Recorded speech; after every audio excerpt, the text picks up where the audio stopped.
My name is Taisha. I have been on Zepbound for 74 weeks, and I'm back to give you an update. And it's going to be a little bit different today. I want to be fully transparent, right? Because that's how I've been doing it this entire time. About a month ago, I lost my spark, and it made it more difficult to show up consistently like I've been showing up. And this is why I talk about how important mindset is on this journey. So I started on Zepbound in February of 2024. I started strength training 2 weeks later. So 2 weeks into it, I was like, all right, let me get my movement down. And I did that consistently from March 4th up until a week before I went on the downsize cruise, which was in June, towards the end of June.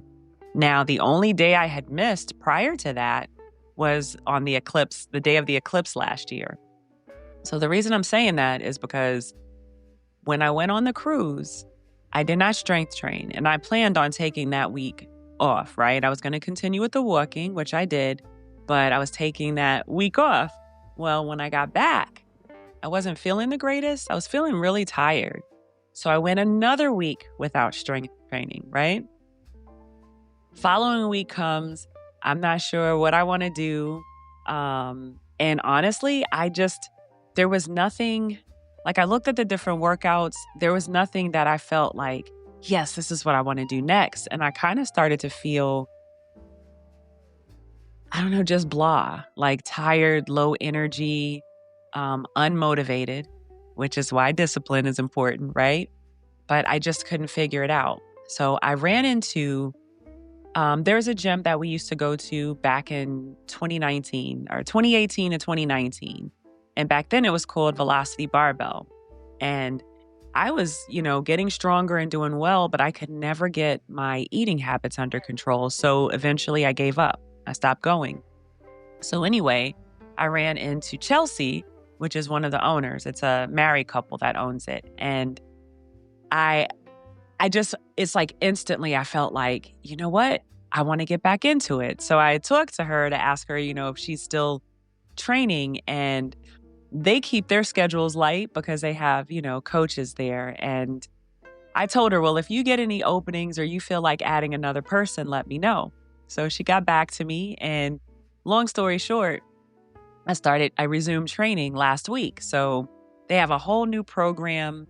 What we're doing this past week and next week is onboarding. And I just want to tell you, I feel like that's what I needed. I got my spark back, right? I had to switch it up, and it's okay to do that. And so my point is, I always say do things that you feel like you can continue with, because on those days when you don't feel like it, it'll be easier to push yourself, right? And I had done that until I got to this point where I was just like, I can't find anything that I really want to do. So something that's great about going into training is I'm learning that a lot of the things that I was doing, I wasn't really doing them with the proper form. So if you're someone that is interested in strength training and you're brand new, get started how you can. But if you can get a trainer, or at least a session where somebody can kind of make sure you're doing all the movements correctly, it's worth it, okay? Now, this doesn't mean that everybody has to go out and run and get a personal trainer, but I was 100% sure when I made the statements that I have no desire to go out, that's how I felt. And now I feel differently. So what I'm saying is everything doesn't have to be like rigid and written in stone. You can change your mind. You can make modifications. It's totally okay.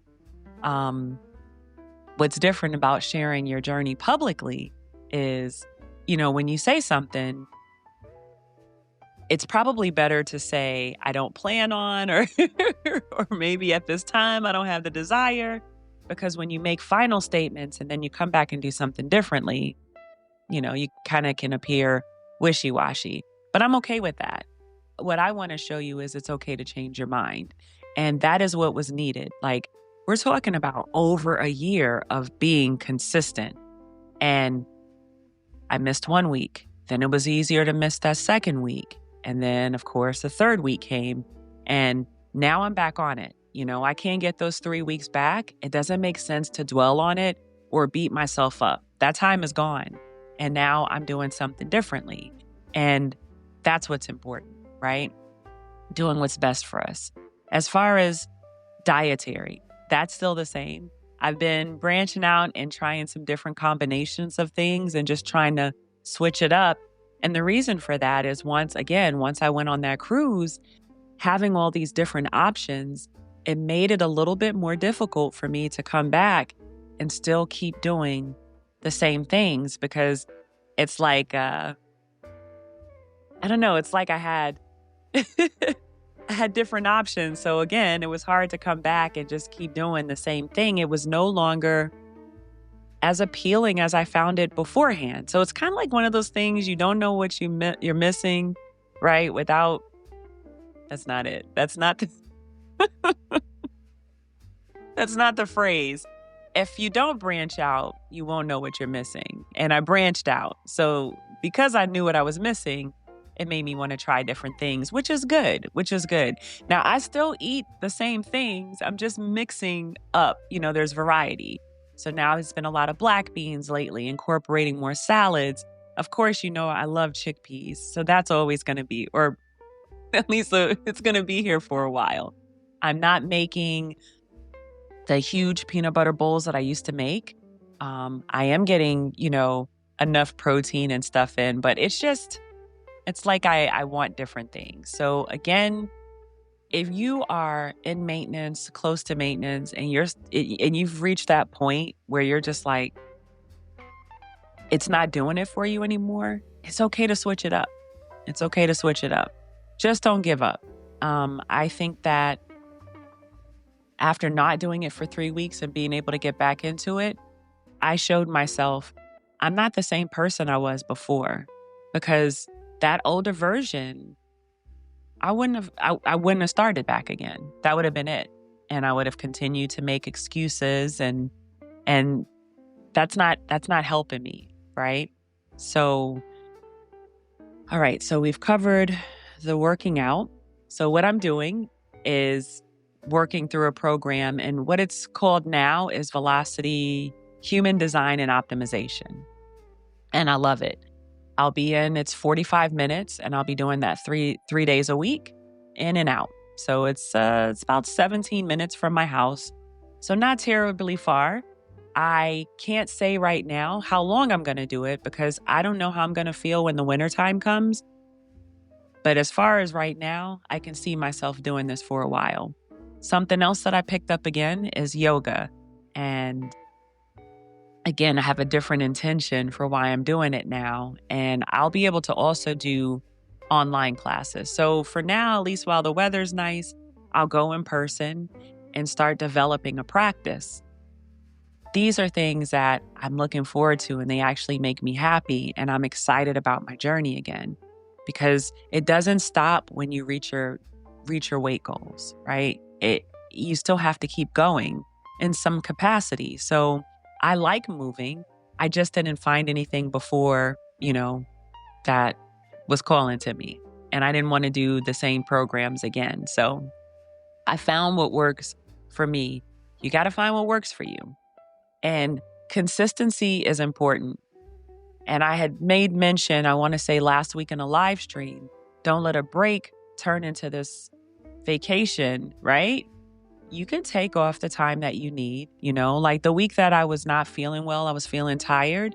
I got tested for COVID because some other people had come up with, they were positive for that. That's not what I had. So it must have been some sort of virus. And then the week after that, there was no excuse. I could have done something. And there were 3 days that I didn't walk. So starting at the beginning of this year, I was walking every single day for 30 minutes.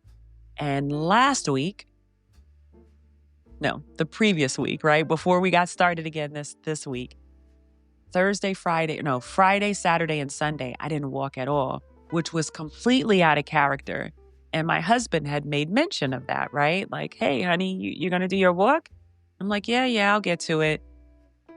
Knowing that I had no intention of doing it, right? I just wanted him to leave it alone. But he was just trying to help me out.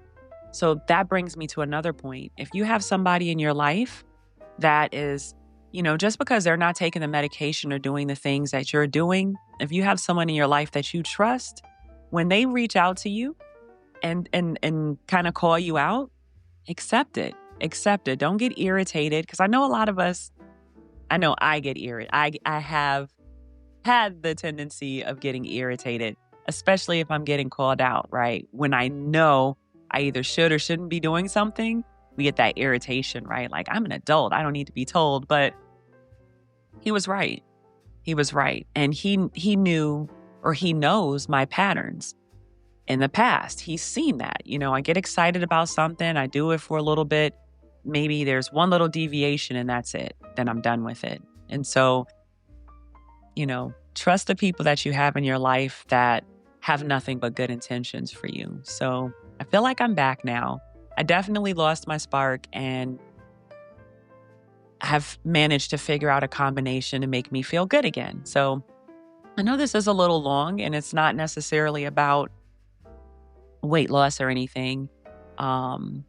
If you're new and you're still here, my highest weight was 216 pounds. When I started on Zepbound, I was 183 pounds and I'm currently 125 pounds. The last time I had a DEXA scan, that said that I was at 22% body fat, which was my initial goal. So that's going well. I have different playlists. I have a weight loss series where you can go through and see from week 4 up to week 26. That's what's in there. I reached my goal weight, which was initially 135, by week 25. So all that stuff is there. Everything that I did, you'd be better off watching those than trying to get me to recall every single detail. And then my maintenance playlist. So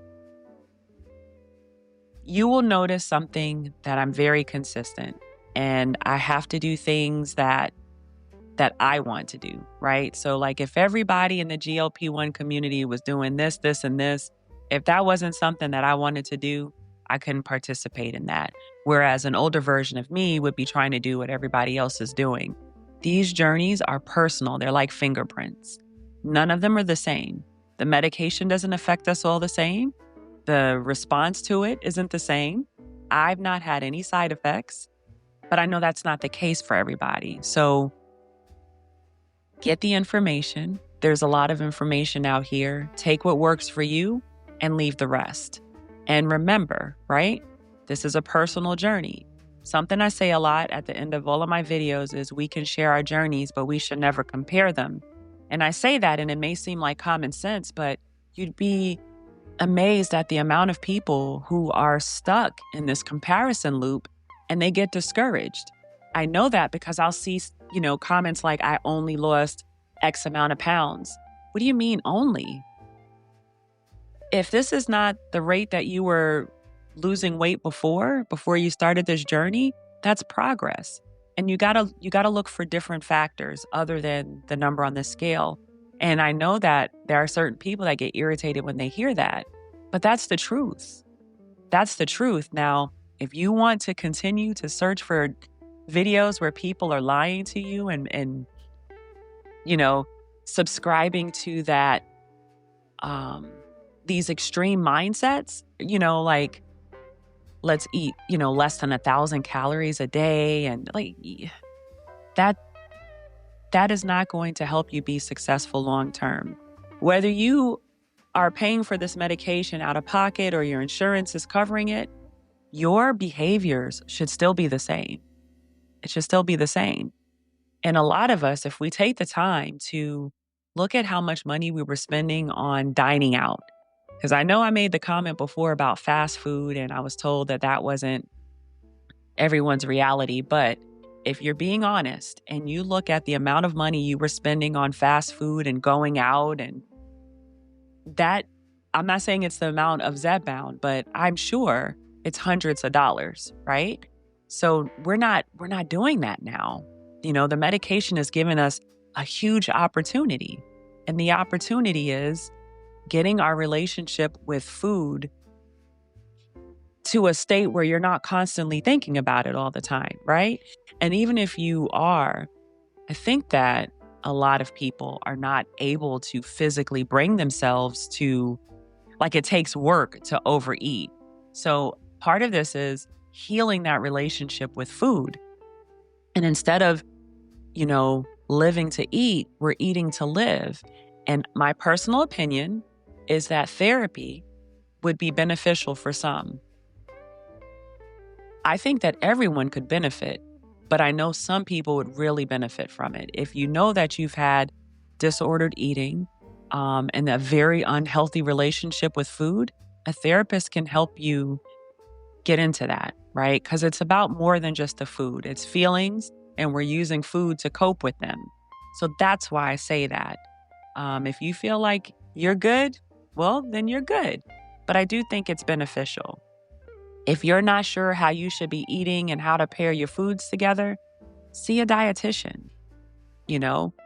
It's good to get information on the internet, but professionals are in these positions for a reason. A dietitian should be able to go over your information. You give them the types of foods you like to eat, your goals, and they should be able to help you come up with something. That's what they're there for. So if you have access to that, absolutely reach out to someone regarding injections and different places and what makes you lose weight the fastest. What makes you lose weight the fastest is making lifestyle changes and taking your medication as prescribed. That's the combination. That's the magic combination. Take your medication as prescribed. Take your medication as prescribed and make lifestyle changes. That's the key.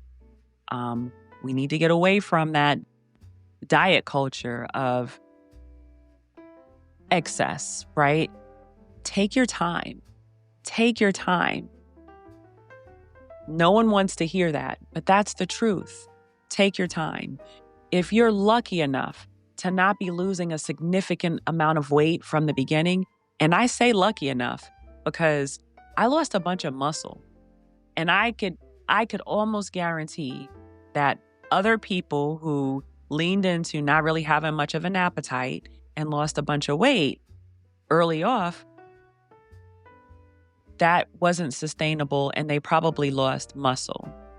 So I haven't had any problems with my hair thinning or falling out or anything like that. And I make sure that I'm eating enough. So what enough is depends on the person. It varies from person to person based off of your activity level. So you want to make sure you're getting enough. Okay? Let me see. I feel like that was mainly it. This is what I wanted to talk about today.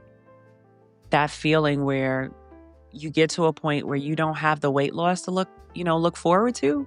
So if you're motivated solely by the number moving every week, I am telling you, you're going to get to a point where that slows down. You need something else. You need to hang on to some non-scale victories and focus on your goals. If your goals are to be more mobile, then work on that, right?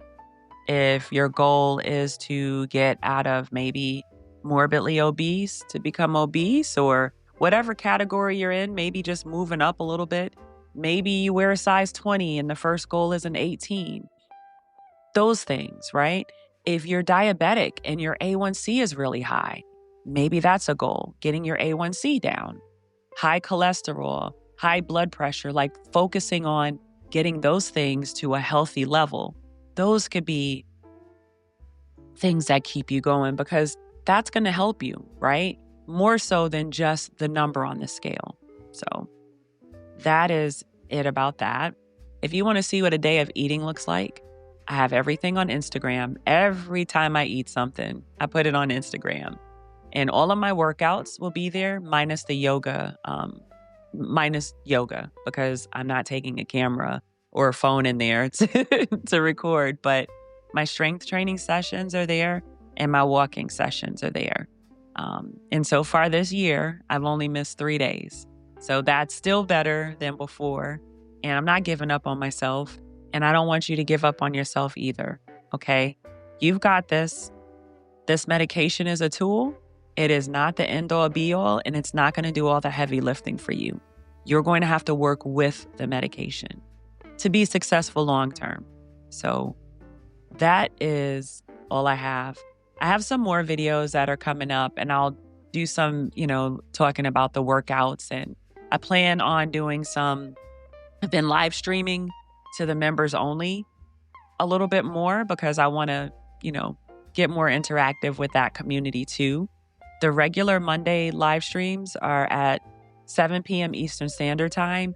And unless something comes up, which I feel like since I started doing this in November, I didn't go live when I went on the cruise. And then there was another time I missed it because I had, personal stuff going on. But I'm pretty consistent with that as well. And I'll usually let you know, like I'm just not going to be a no-show. I'll post about it in the community tab. So if by an hour before the live stream you don't see anything scheduled, check the community tab. The Daily Dose of Mindset, I turned that into a podcast. So you can still watch the video, but it makes it available in some other places. So I, encourage you to check those out. And they're always, I'm going to say 2 to 3 minutes, sometimes a little less than 2 minutes. I don't think I've had any yet that are more than 3 minutes. So they're really short. And Monday through Friday, they're posted at 6 a.m. And then on Saturdays and Sundays, it's 10 a.m. So just trying to think of if I've missed anything. Join me for tomorrow's live stream. If you have any questions, you can put them here or you can ask me live tomorrow. And that is it. And I'm going to say it again. Remember, we can share our journeys, but we should never compare them. Bye.